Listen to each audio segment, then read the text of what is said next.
वोटरों का क्या रुख है, देखते हैं सरदाना विधानसभा में किस तरह का इस बार चुनाव चल रहा है और क्या रहेगा इस बार चुनाव में। इस बार जो चुनाव है बहुत बढ़िया होने वाला है। आज के टाइम में कांटे की टक्कर चल रही है हरिंदर मलिक जी की और संजीव बालियान जी की। और कल एक रैली भी हुई थी, उसमें भी माननीय प्रधानमंत्री जी ने भ्रष्टाचार के खिलाफ खुल के बोला। और इस रैली के साथ साथ दिल्ली में चोरों की भी एक रैली हुई जिसमें सारे चोर मंच पर इकट्ठे थे। केजरीवाल को शेर बताया गया, गिद्दड़ों का झुंड इकट्ठा हुआ और झुंड इकट्ठा होने के बाद में कहा गया कि ईडी का गलत इस्तेमाल हो रहा है, भ्रष्टाचार के खिलाफ कार्रवाई नहीं, पर्सनली व्यक्तिगत उसमें लगाई जा रही है। अब चुनाव की बात आते हैं हमारे यहाँ माननीय बालियान जी किस क्षेत्र में काम नहीं कराया, हर क्षेत्र में काम कराया। जो भी उनके पास किसी भी काम को गया आज तक काम को किसी को मना नहीं करी। कुछ समाज के कुछ लोग उनसे रुष्ट हैं कि भाई हमारी नहीं सुनी, हमारी नहीं सुनी, जब कुछ जगह भी पथराव भी हुआ।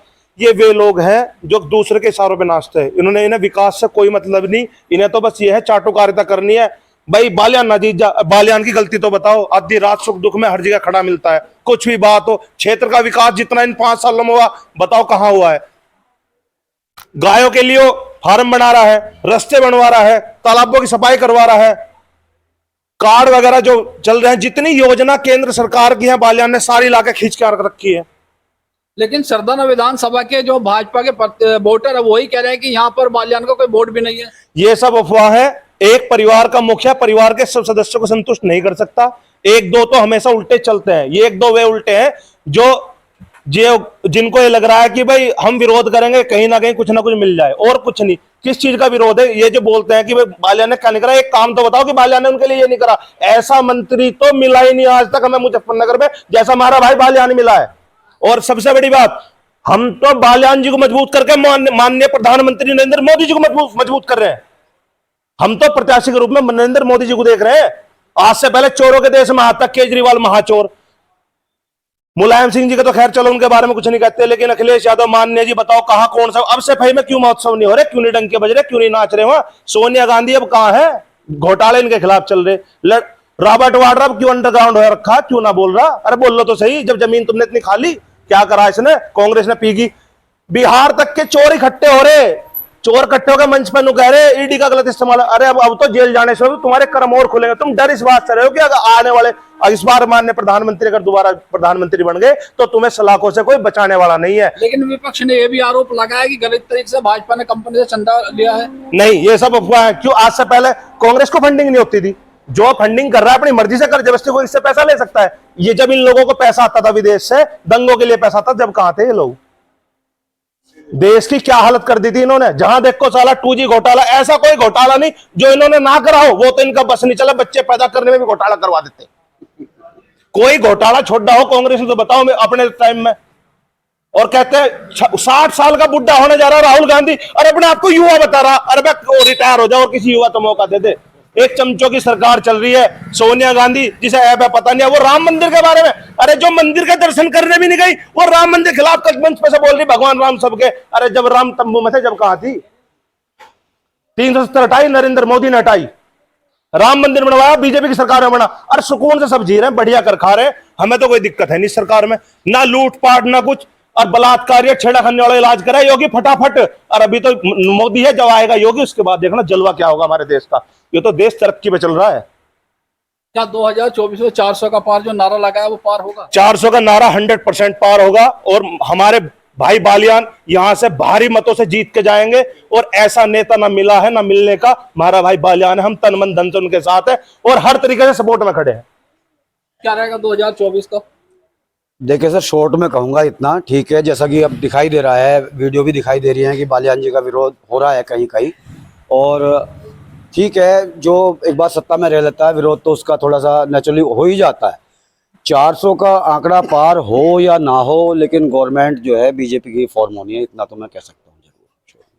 लगातार तीसरी बार यहाँ से संजीव बालियान को टिकट दिया गया, कहीं ना कहीं विरोध भी हो रहा है, कहीं पत्थरबाजी भी हो रही है। क्या एक पॉलिटिकल स्टंट है या उन्हें रोकने के लिए? पॉलिटिकल स्टंट भी है और थोड़ा सा असंतोष जो मतलब होता है ना, जो भी सत्ता में होता है तो नेचुरली है कि कुछ लोगों की अपेक्षाएं हैं भी नहीं पूरी होती, तो जो सत्ता में रह लेता है लंबे समय तक तो थोड़ा सा जो है ना विरोध तो होता है, स्वाभाविक है। लेकिन जहाँ तक बात है कि भाई जो वोट होना है या जो गवर्नमेंट फॉर्म होनी है, निश्चित रूप से, क्योंकि एक क्षेत्र से तो होता नहीं भाई। आपका मेरठ लोकसभा है, मुजफ्फरनगर लोकसभा है, कांटे की टक्कर रहेगी। लेकिन ओवरऑल गवर्नमेंट बीजेपी की फॉर्म होनी है, देयर इज नो डाउट।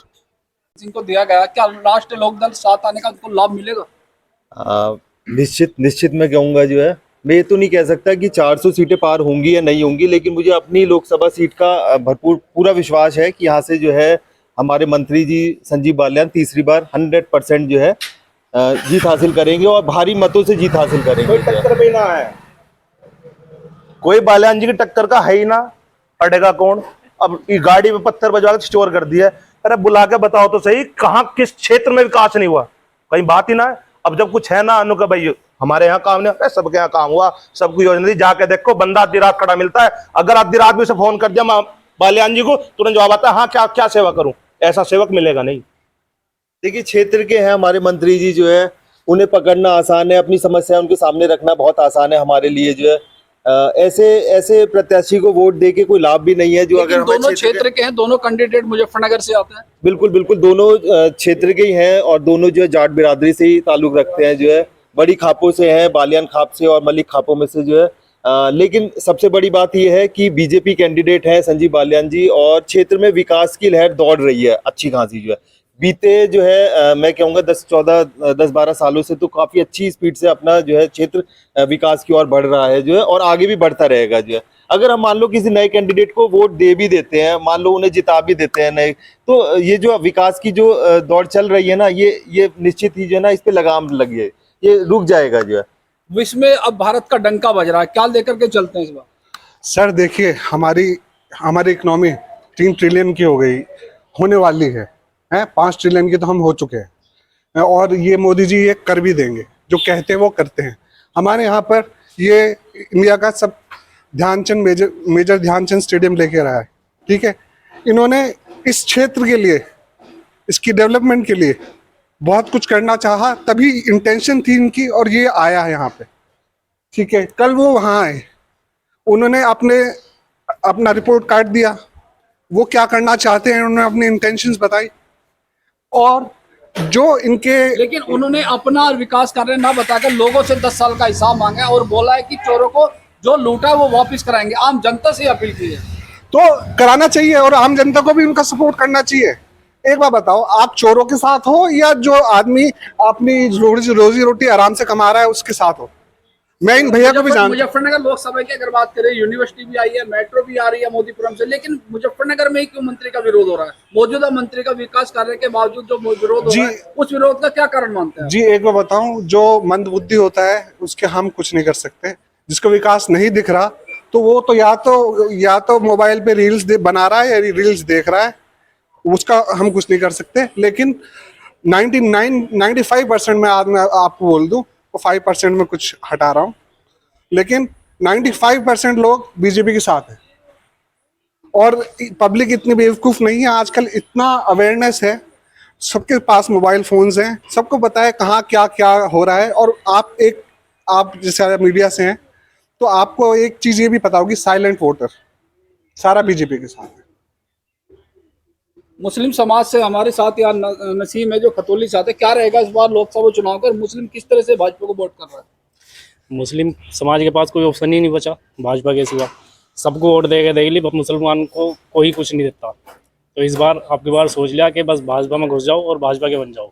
क्या मोदी की नीतियों से खुश है मुस्लिम समुदाय? मोदी ने मुस्लिम समाज को बहुत कुछ दिया है जो किसी ने नहीं दिया आज तक। मकान दे दिया। पहले हर समाज बैटरी रिक्शा देते थे, मुसलमानों को क्या हुआ? अखिलेश जी ने क्या बांटी? Battery rickshaw. अरे इनकी औकात बैटरी रिक्शा वाली सोची तुमने कि भाई चलो बैटरी रिक्शा दान कर दी, क्या दिया है इनसे अलग? बताओ तुम। आयुष्मान कार्ड मुसलमानों के, मुफ्त राशन सबको, एक नजर से देख के सबको दे रहा। अंत तो बैटरी रिक्शा देती, बैटरी रिक्शा चलाओ जाओ और बस हमें वोट दे जाओ। अब वैसे इस सरकार में ये शिक्षा और चिकित्सा काफी स्तर पे काफी बेहतर हो गई है जो है।